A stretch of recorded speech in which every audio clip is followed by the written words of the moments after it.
great peace campaigner, he's a great artist, and he's very, very well known. And he and I go around the country and do a show together called Writings on the Wall, where I read radical statements made by people at various times in history, and he sings songs about them, about the Peasants' Revolt, about the English Revolution, about Tom Paine, about the development of trade unionism and so on. And we were asked to do a little bit today as part of the event, and that's why we're here. We haven't sorted it out very carefully, but I've got a few bits I'd like to read. Roy's got some wonderful songs he will sing, and that I hope will cheer you up, and you'll be going back to the main stage as I will for the rest of the occasion. So that's the background. We're all right. And Roy, what do you think? How do you think we should start? Shall I read the Furies? Yeah. Well, one of the arguments that I feel I've learned in my life is that every generation has to fight the same battles again and again and again. There is no final victory for any idea. There's no final defeat for any idea. And therefore, it's worth going back and looking at what has been said. And this quote, this is a poem I'm going to read by a man called Joshua Sylvester. He was a friend of John Milton. And in 1598, he wrote this poem called The Furies, about war. And when I read it, you will realize it's exactly what's going on now, and that will encourage you to feel confident in your own opinions. This is The Furies by Joshua Sylvester. War is the mistress of enormity, mother of mischief, monster of deformity. Lands, manners, art, she breaks, she mars, she chases. Blood, tears, bowers, towers, she spills, might burns and raises. Her brazen teeth shake all the earth asunder, her mouth a firebrand and her voice a thunder, her looks a lightning, every glance a flash, her fingers guns to powder smash. Fear and despair, flight and disorder, post with hasty march before her murderous host, as burning, waste, rape, wrong, impiety, rage, ruin, discord, horror, cruelty, sacrilege, impunity and pride are still stern consorts by her barbarous side, and poverty, sorrow and desolation follow her army's bloody transmigration. That is a pretty powerful poem, and it inspired me when I read it, and I hope it has the same effect for you. Are you going to sing a song, all right?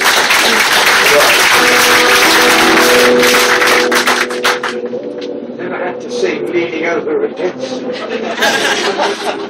As I said, my name is Roy Bailey, and I'm a recovering academic.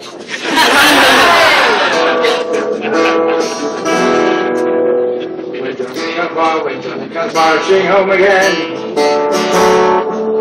When Johnny comes marching home again. When Johnny comes marching home again, we'll go out to welcome him. And never mind the shape he's in.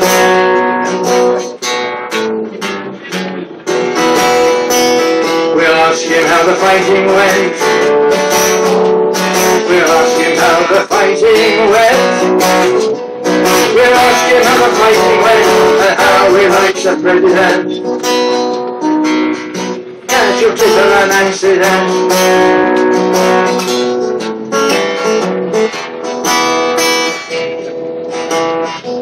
We'll beat our drums and wave our flags. We'll beat our drums and wave our flags. We'll beat our drums and wave our flags, the grand, the great, the glorious rags, the ones they put on their body bags.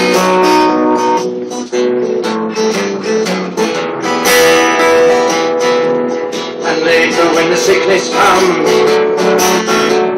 and later when the sickness comes, and later when the sickness comes, with chemicals and uranium,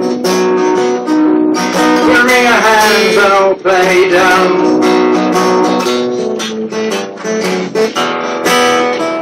See the veterans, they play their part.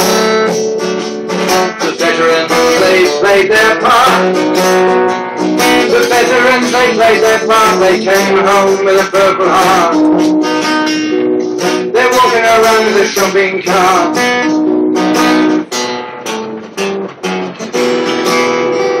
Where are the legs you used to run? Where are the legs you used to run? Where are the legs you used to run before you went to carry a gun? I'm afraid your dancing days are done.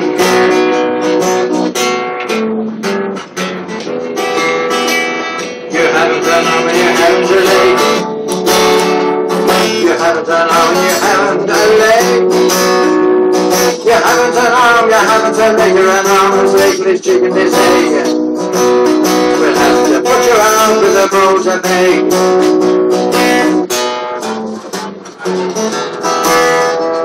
We kill them and they kill us back. We kill them and they kill us back.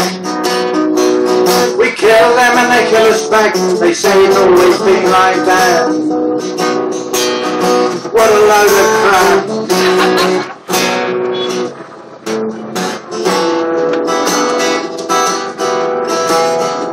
So tip your hat and take a bow. Tip your hat and take a bow. Tip your hat and take a bow and get on with your life somehow. They're taking your little brother now.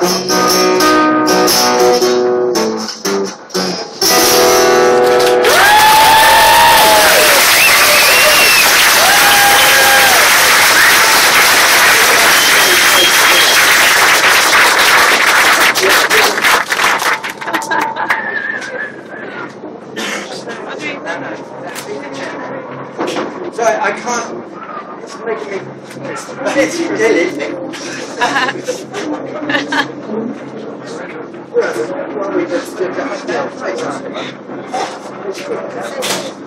Well, if you move from 1598 to modern times, you come to the Greenham Common women, a very courageous bunch of people who marched all the way from Wales to Greenham Common, which was a big nuclear establishment with American bombers there. And what the Greenham Common women did was to tie teddy bears to the wires outside this nuclear air station.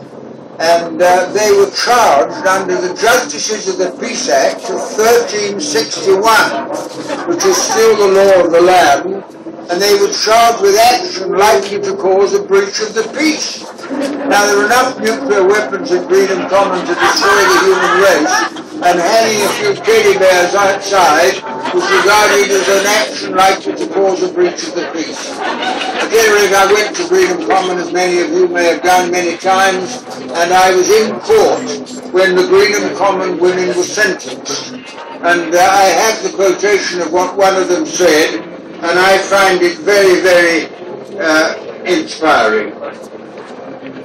This woman was charged under that act, and when she was standing in the court, she said this: "I do not feel I stand here today as a criminal.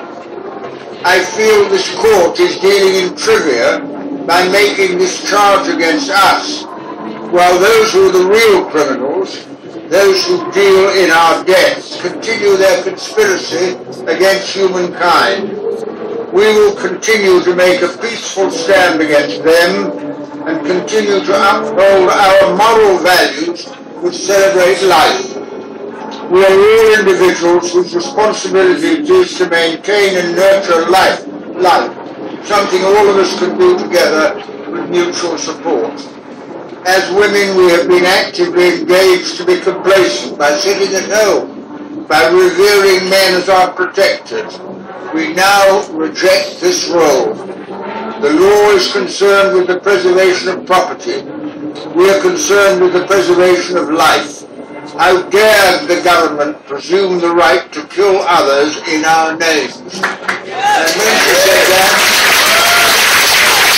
after making that switch, she was sentenced to prison, and she was sent to prison with the other Greenham Common women, and when they got there, they sang. And to sing in prison is something that organises the whole prison service. And then finally they came out, and they are now seen all over the world as people who took a stand and made a sacrifice for peace. So, Roy, you're going to sing a song about freedom common or whatever? All right, okay, I'll leave it to Roy. Well, I didn't know he was going to do that, so for the last few days I've been thinking, what on earth am I going to sing the Tobacco Swiss? I worked out 3 things, and now I can't do any of them. So I'll see if I can remember this. It was in the show. It's kind of, there are so many songs that one could sing to illustrate the women's movement of feminism over the years, and I thought I'd do this one. All you need to know is that oh dear, the name of the fucking car's gone. Is it? Oh, that's cool, then. Thank you very much. And he will do the song in a minute. It's a Corvette Stingray. You have to remember that. That's all you have to remember. And it's really expensive. I mean, there may be some of you who drive. You look incredibly wealthy.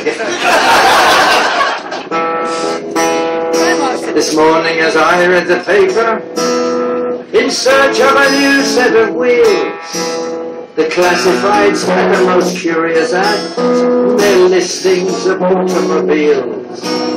I gave with suspicious amusement at what seemed like a wide stroke of luck.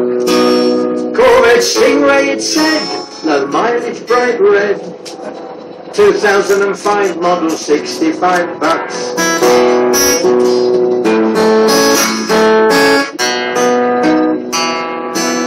Now I'm used to my newspaper's headlines. I called up that number straight away. That 2005 vet, and you sold that thing. Yet she said, no, you're my first call today.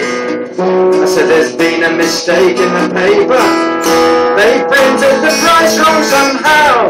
Oh no, replied she, they got that price from me. I said, don't sell that car, I'm leaving now.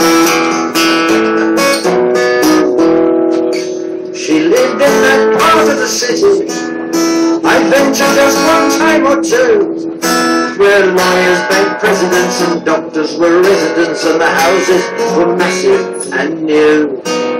As I turned up a half-mile driveway, there in the heat of the day, in the sunrise it gleamed, the car of my dreams, only $65 away.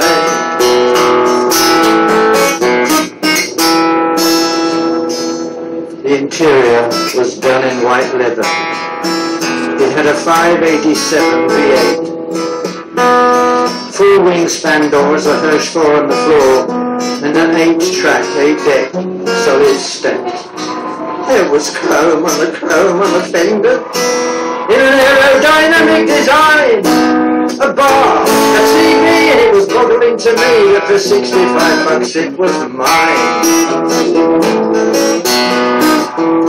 Now I was sure that this woman was crazy for selling that car at this price. But as we walked down the lane, she seemed perfectly sane. She was charming and really quite nice. She smiled with such great satisfaction as she handed me title and keys. I said, I've just got to know why you let that thing go. What's wrong with this car? Tell me, please. She said, I'll be 60 come Tuesday. I live here with my husband Earl. After 30 years wed and without a word said, he's run off with a silly young girl. But with his credit cards left here behind him, I knew that he wouldn't get far. Last night from Florida he sent a wire to me. It said, I need money here, sell the car.